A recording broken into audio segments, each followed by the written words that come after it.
The story of Ali Baba. In the land of Persia, there lived two brothers named Ali Baba and Qasim. Ali Baba was a poor woodcutter. Qasim was a rich man because he married a rich lady. The two brothers were not very cordial anymore. One day, when Ali Baba was in the forest chopping wood to sell in the market, it had grown dark. He heard the sound of horses coming in his direction. They must be the robbers, he thought, and hid behind a tree to watch. The robbers got down from their horses in front of a cave and said, "Open sesame."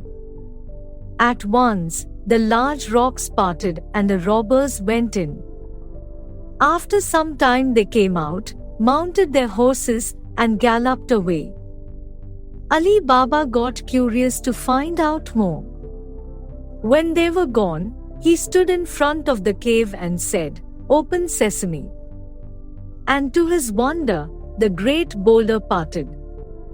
Inside, Ali Baba saw piles of gold coins. He filled his sack with gold coins and left for home happily. That night, Ali Baba and his wife decided to weigh the gold coins, so he borrowed a pair of weighing scales from his brother Qasim. While weighing the coins, one coin got stuck at the bottom of the scale, which they had not noticed. When Ali Baba returned the weighing scale, Qasim noticed that gold coin and wanted to know where the gold coin had come from. He went straight to Ali Baba and Ali Baba told him the whole story. Next day, Qasim set out for the forest, and on reaching the cave he said the magic words, "Open sesame." And the rocks parted. Qasim was delighted.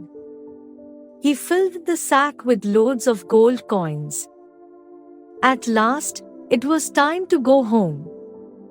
But alas, Qasim had forgotten the magic words "Open sesame."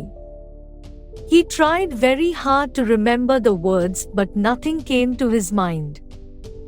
He cried himself to sleep inside the cave. The next day, when the robbers arrived, they found Qasim inside the cave and killed him brutally.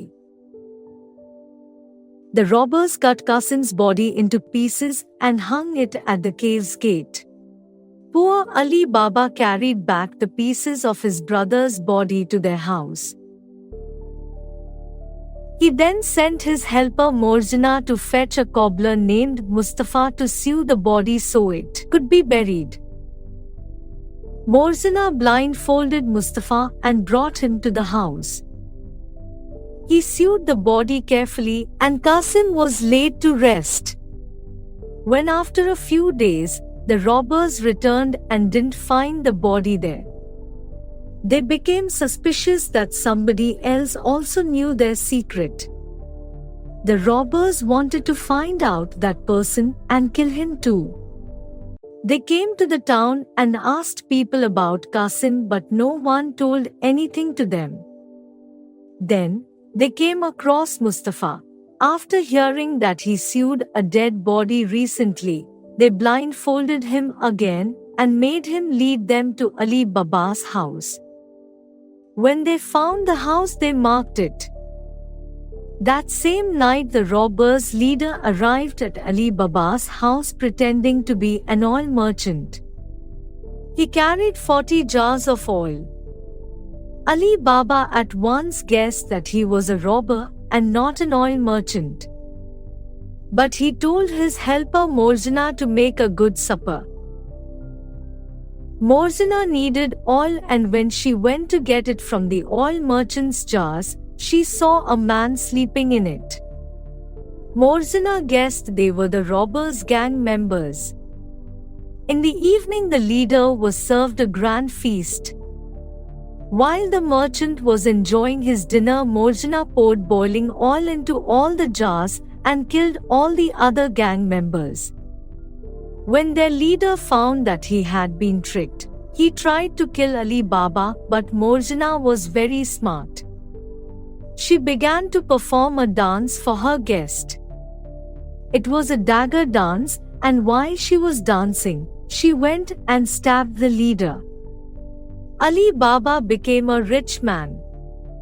He was kind-hearted, so he shared his treasures with his brother's family, and both the families lived happily together.